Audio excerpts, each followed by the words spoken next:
I thought that too, we had some discussion that this item on the agenda is simply to receive and file the recommendations. Correct. It doesn't enact them, correct? We have to actually make a motion, and we're gonna have to create a motion and say it, that we want to do whatever. If you make a motion to receive and file it, that makes it whole. No. I thought that was not the law on That's that. what we've always done. I think we got an opinion that it's not, right? Did we get an opinion that Is this that, something- That was included in your packet as well. it actually City takes an council action? needs to take action Do you know on what the page item. that is on the scanned docs? I'll pull it up. Um, I thought I remember seeing that, but I just, It should be the last. oh, here it opinion, is. I got it. I The think I one have it. dated March 9th, 2012.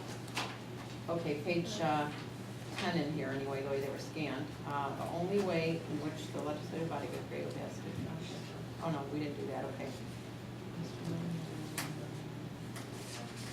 Maybe that's not it. It's the last page of the legal opinion. Is that what you said? Okay, the easiest way, let's see.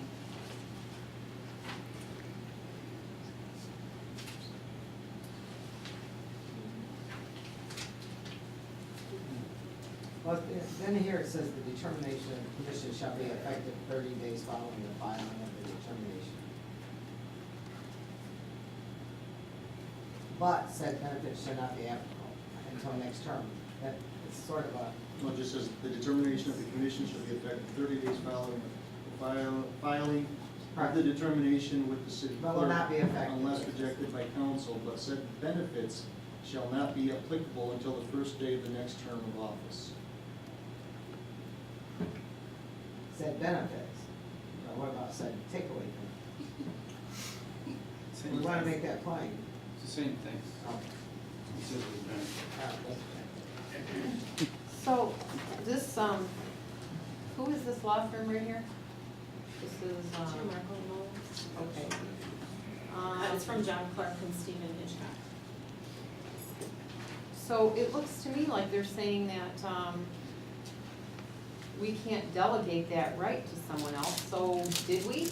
Did the council? Did we have? Well, in talking with Mr. Clark, because he definitely was a very integral part of the 2009 commission, he reiterated to me that just because the commission meets and makes recommendations, that they aren't so. That the council as the legislative body must take a formal action to accept those recommendations. It's not just, we received and filed what the commissioner said and this is what we're going to do. You as the legislative body have to take your own action through resolution and adopt your own changes. And that's what he's talking about, taking that, deferring that power to someone else. Well, the last time, if I may, the last time they said we couldn't make any changes. It either had to be a straight yes or no. No changes allowed. That's what we I think we're talking about, and I don't know that there's a difference, benefits and Then we've compensation. been told that on all of them. For all I the don't years under- I've been on council, you either accept or, and that was what we were told. I I'm not don't saying under- it's true, I'm not saying it's I'm sorry. correct. Okay, that's true for compensation. I know that was what was discussed, and what was said was, the compensation commission makes recommendations and we either accept or reject. The compensation commission, I think in Ms. Clark's opinion, I understand from our discussions with them, is compensation is clear, that's set in state statute, the Oh. ability to provide that. The fringe benefits was kind of an add-on, I think the city grabbed that as an add-on to create one in that aspect too, because, as he's, I think stated his opinion, that fringe benefits are not a guarantee, they're not, something that every community may or may not have, so the city created it under ordinance to coincide with the compensation commission to do it every 4 years with the election. So the way I understand the conversation with him is that he made making these recommendations to Mr. Wood, in 2009 when we did the last benefit changes or, any fringe benefits that would have taken place at that point. So if there's not an official ordinance for any of those things that have been received and filed from the Fringe Benefit Commission, then they're challengeable? Is that what it looks like, if challenged, this section of the city ordinance would be determined by a court to be void. Is that what that means? That is the legal opinion that we received, yes. Question, Madam Chair. Yes. So wasn't he always our, not always, but like for a long time, our attorney on this? And we've been doing this for years. So is this his first opinion that says this, or have you guys looked back to see if there's other opinions that say this is what we're supposed to To do? be clear, I think you came in 2005 or 6. And, I don't know if we have a written to Don Wood, maybe do a written opinion to Don I Wood. think this is his first. Okay, because I know that this has come up before, and I kind of thought there was a written opinion from him before, last term. I do have a question on this, and it's just for clarification. Where do the judges fit into this? I mean, it spells out full-time elected officials, mayor, clerk, and treasurer, but it doesn't really speak to the judges. The judges are,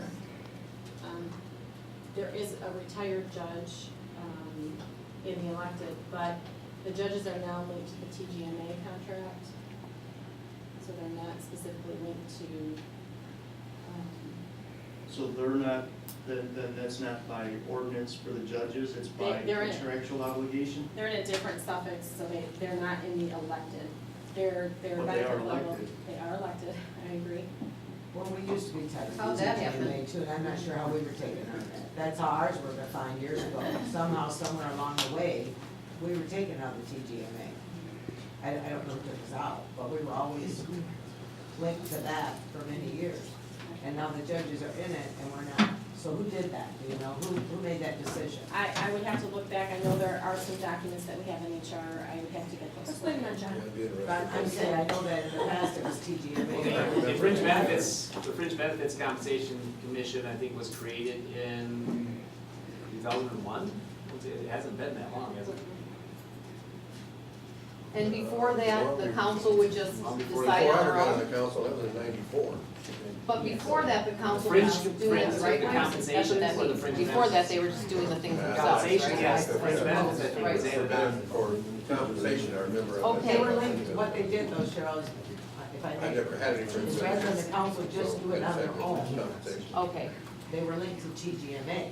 So what that would mean is what TGMA got, the electeds got. Right, but So councils, what I was saying is that kept it in line with the others rather than them do more for themselves, so they would link it to what the TGMA.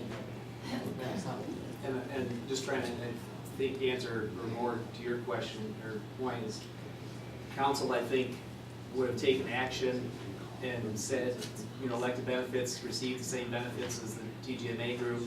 And then in 2000, whatever year, the Fringe Benefits Commission was created, then the recommendations started coming from that body. So they actually started drafting, out the recommendations of the benefits versus just tying them to the language of the TGMA contract. I want to ask a so question. do we need to do this though, that it says in here? Do we need, it says that the other possibility is to amend the applicable ordinance to eliminate provisions that provide automatic application of the pension and fringe benefit commission recommendations without council acceptance or rejection.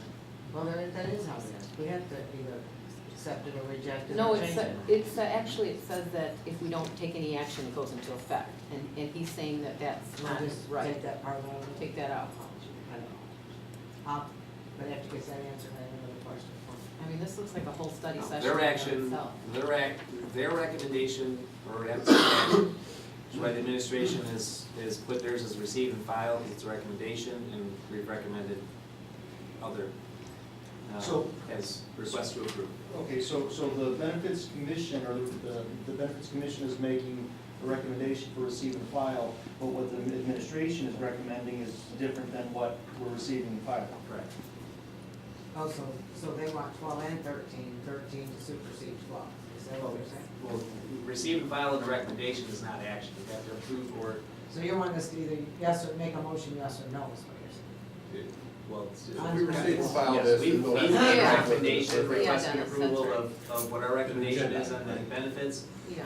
for electeds, and then, obviously council will take action either to change that motion to receive and file and approve, and to deny ours, whichever that is. What is the change on a full-time, did you say there's something on the full-time that's changed too? Sheila? The only thing changed was that. No. So they stay the same, like whatever insurance they're on, they stay Right, on? it's just for the term they're in office. But I have a question. But next term, full-time always gets Full-time, health yes. care, right? Okay.